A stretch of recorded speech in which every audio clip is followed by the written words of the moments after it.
வணக்கம் உறவுகளே. நான் ராமரும் ஆஞ்சநேயரும் பற்றி எனக்கு தெரிஞ்சது சொல்கிறேன்.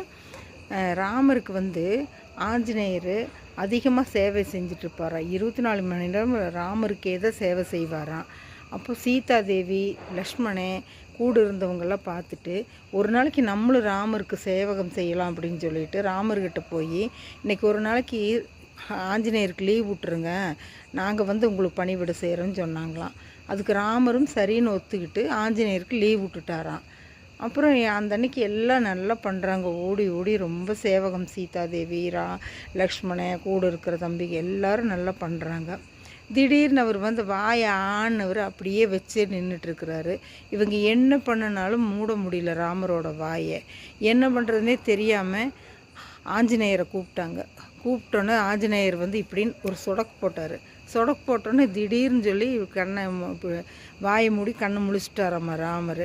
அப்போ ஏன் இந்த மாதிரின்னு சொல்லி கேட்டதுக்கு ஆஞ்சநேயர் சொன்னாராம்மா, டெய்லி அவர் கொட்டாய் விடும்போது நான் சொடுக்கு தட்டுவேன், அவரை வாயை மூடிக்குவார் அப்படின்னு சொன்னாங்களாம்.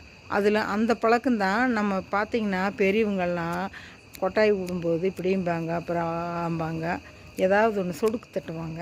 பிடிச்சிருக்கும்னு நினைக்கிறேன். பிடிச்சிருந்தால் லைக் பண்ணுங்கள், ஷேர் பண்ணுங்கள், சப்ஸ்கிரைப் பண்ணுங்கள், பெல் பட்டன் அமுத்துங்க. இந்த நாள் இனிய நாளாக எல்லோருக்கும் அமையட்டும். அம்மாவின் ஆசீர்வாதத்துடன். தேங்க்யூ.